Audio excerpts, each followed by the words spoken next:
Aujourd'hui, je m'entretiens avec Marie-Pierre Thibault, propriétaire de l'épicerie fine Vert Pistache, située à Bonaventure, dans la MRC de Bonaventure. Bonjour Marie-Pierre. Bonjour. Merci beaucoup de nous accueillir dans votre beau commerce à Bonaventure. Ça fait plaisir. Marie-Pierre, dites-moi d'où vous êtes venue le sens des affaires? Je pense que ça se développe, hein? Parce que si vous m'aviez demandé il y a 12 ans si j'allais faire un entrepreneur de moi-même, c'était certain que c'était non. Je pensais pas sortir comme ça. Et quels ont été les éléments déclencheurs? Bien, en fait, il y a toujours un événement déclencheur, effectivement, dans une vie, que ce soit un changement de carrière, un accident d'auto dans notre cas, qui a fait que tout a changé, puis on a décidé de vivre maintenant ce qu'on voulait faire. C'était un projet de retraite, en fait, ce commerce-là. Peut-être éventuellement semi-bed and breakfast, semi-commerce local. Mais finalement, on l'a fait plus tôt que prévu. Vous me disiez tantôt que vous étiez revenu en Gaspésie. Racontez-moi votre parcours. Bien, en fait, moi, je viens de Saint-Anne-des-Monts. Mon conjoint vient de New Richmond. On s'est connus à Québec durant les études universitaires. Puis on a décidé de tout abandonner les projets concrets qu'on voulait faire pour revenir en Gaspésie. Puis après, travailler dans nos domaines. Puis finalement, il est arrivé certains événements qui ont fait qu'on a changé le cap et démarré notre entreprise. Est-ce trop indiscret de vous demander quels ont été ces événements? En fait, c'est un accident d'auto tout banal, mais qui a vraiment plus secoué notre psychologique que notre corps, finalement, qui nous a fait comprendre que ça peut arriver vite, des accidents beaucoup plus graves, que c'est important de réaliser nos rêves, finalement. Alors, parlez-moi de votre commerce ici, situé à Bonaventure, une épicerie fine. Vous me disiez que ça fait déjà 10 ans. Parlez-moi de votre commerce, puis parlez-moi surtout de votre succès. Bien, en fait, on a démarré, moi, j'avais 21 ans, 22 ans.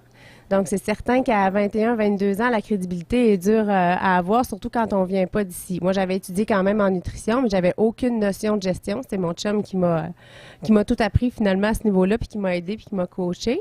Ce commerce-là se voulait vraiment un commerce de produits locaux, mais avec de l'importation aussi, parce qu'on voyait qu'en ville, les produits locaux ne rayonnaient pas nécessairement, puis à l'inverse, dans les régions, on n'avait pas accès à ces produits-là qu'on aime tant, qui sont un petit peu plus exotiques puis qui nous font voyager finalement juste avec la cuisine.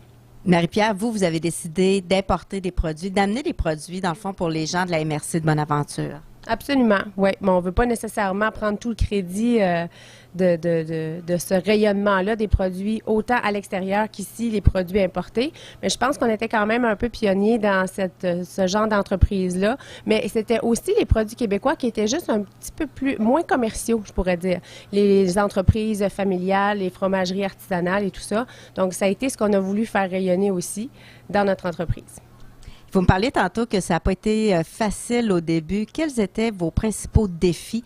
Est-ce que, parce que vous n'êtes pas de la région, on vous voyait un peu comme une étrange?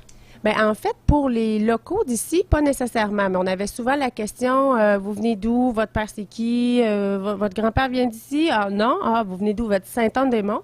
Fait que déjà, Saint-Anne-des-Monts, c'est reconnu pour être le Malbar. Il y a même une microbrasserie qui s'appelle comme ça. Autant le côté sud que le côté nord, il y avait une mini... pas conflit, mais il y avait quand même des petites guerres de clochers, comme on peut dire. Fait que c'est sûr qu'en disant que je venais de Saint-Anne-des-Monts, mais j'adoucissais ça en disant que mon chum était de New Richmond. Fait que quand même, j'avais la moitié qui venait d'ici. C'était un peu moins pire. Mais c'était pas tant ces défis-là qui étaient les plus difficiles à relever que le fait d'être une femme dans un monde d'épicerie qui a beaucoup de représentants hommes quand même, puis à 21 ans de faire valoir le fait qu'on est crédible, qu'on est à notre affaire, je pense que ça a été surtout ça qui a été plus difficile. Et comment vous vous êtes pris pour convaincre les gens? Bien, en fait, c'est vraiment juste d'être capable de leur expliquer tout le cœur qu'on met dans notre entreprise. Puis les premières fois, bien, c'est sûr qu'on n'avait pas de crédit pour faire nos commandes. On devait tout payer en partant. On payait même avant de recevoir le stock. Donc, ça marchait vraiment 100% sur leur confiance à eux, puis plus nécessairement la nôtre à ce moment-là. Mais on a bâti notre code de confiance, si vous voulez, avec nos fournisseurs. Puis ça fait 10 ans qu'on a sensiblement les mêmes fournisseurs. Puis on n'a plus nécessairement de difficulté à aller en chercher maintenant. C'est même eux qui nous appellent. Vous parlez au on, donc vous êtes avec votre conjoint dans l'entreprise? Oui, en fait, on a 50% des parts chacun, mais Marc-André, il ne travaille pas. C'est mon mentor, finalement, caché dans l'ombre. On en a toujours besoin. Hein? Ouais. Dites-moi, Marie-Pierre, quels sont les projets pour vous ici pour les prochaines années? Bien, en fait, en 10 ans, on a eu 3 enfants. Donc, je vous dirais peut-être côté projet, on a besoin de se restabiliser un peu dans l'entreprise. Moi, j'ai été beaucoup partie aussi avec ces 3 enfants-là, évidemment. C'est sûr que j'ai envie de renouveau pour le 10e anniversaire. J'ai envie d'un relooking. J'ai envie de nouveaux projets. C'est certain qu'on travaille fort avec nos commerçants locaux, nos fournisseurs aussi. Eux aussi, il y en a beaucoup qui sont en changement de look, en changement de produit. Donc, il y a beaucoup de nouveautés qui s'en viennent, autant des côtés des fournisseurs que de notre côté aussi. Et en terminant, selon vous, comment va l'économie en Gaspésie? Elle va très bien, selon moi. Parce que même dans les périodes plus creuses, comme par exemple tout ce qui est hiver, printemps, automne, même je dirais les 3 autres saisons, finalement, notre local est là. Le local est présent. Puis si c'était pas du local, l'entreprise serait pas annuelle. Donc l'été, c'est plaisant, la population double, puis on se le cache pas, c'est nécessaire et vital pour les entreprises, autant touristiques que les entreprises régulières. Mais l'hiver et le restant de l'année, c'est notre local qui nous fait vivre. Puis ça va très bien, moi, je trouve. Marie-Pierre, merci beaucoup pour votre témoignage et longue vie et bon succès à Vert Pistache. Merci bien.